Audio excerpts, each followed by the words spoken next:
திருவண்ணாமலை மாமகரத்து குகை அன்னபூரணை ஆசிரமத்தின் சன்னியாசிகளுக்கான அன்னதானம் மந்திரங்களோடு அன்னதானம் சிறப்பாக ஆரம்பித்து வைக்கப்பட்டது. ஒப்பில்லா அண்டர் நாயகர் தொண்டர் இச்சையில் அமுது செய்ய அழைத்துள்ளார்.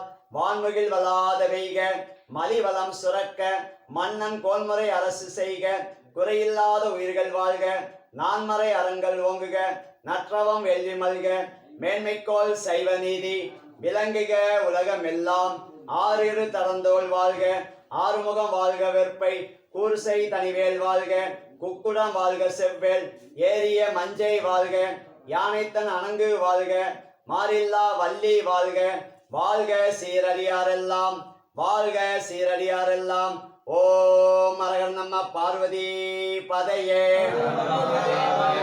அண்ணாமலையாருக்கு அண்ணாமலை அம்மனுக்கு கற்பக பிள்ளையாருக்கு வெற்றிவேல் முருகனுக்கு அன்னப்பொன்னி தாயாருக்கு காசி விஸ்வநாதருக்கு காசி விசாலாட்சி தாயாருக்கு அன்னகிரி நாதருக்கு 63 நாயன்மார்களுக்கு 18 சித்தர்களுக்கு புகை நமசிவாயருக்கு குரு நமசிவாயருக்கு 30 கோடி தேவர்களுக்கு 44,000 ரிஷிமார்களுக்கு சப்த ரிஷிமார்களுக்கு அன்னமிட்ட அடியாருக்கு அன்னமிட்ட அடியாருக்கு அடியார் பொற்பாதம் திருவடிகளுக்கு ஓம் அரகர் நம்ம பார்வதி பதையே.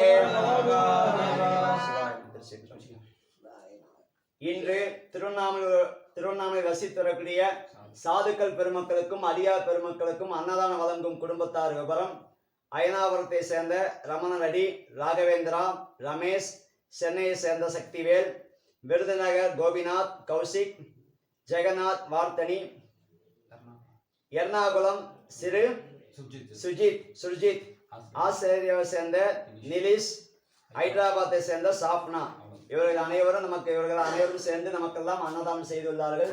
இந்த அன்னதானம் செய்கின்ற புண்ணியத்தின் காரணமாக இவர்களும் இவருடைய குடும்பத்தில் உள்ள அனைவரும் நீண்ட ஆயுள், ஆரோக்கியம், ஐஸ்வர்யம், தனம், தானியம், சம்பத்து, கல்வி, செல்வம், தொழில், வியாபாரம், திருமண பாக்கியம் மற்றும் அனைத்து வகையான நன்மைகளையும் பெற்று அண்ணாமுடைய அருளாலும் உண்ணாமுடைய அம்மனுடைய அருளாலும் வள்ளி தெய்வான சமேத சுப்பிரமணியுடைய சாமியோட அருளாலும் பல்லாண்டு பல கோடி 100 ஆண்டு நல்லா இருக்க வேண்டும் என்று நம்ம அனைவரும் பிரார்த்தனை செய்து கொள்வோம். அண்ணாமலையா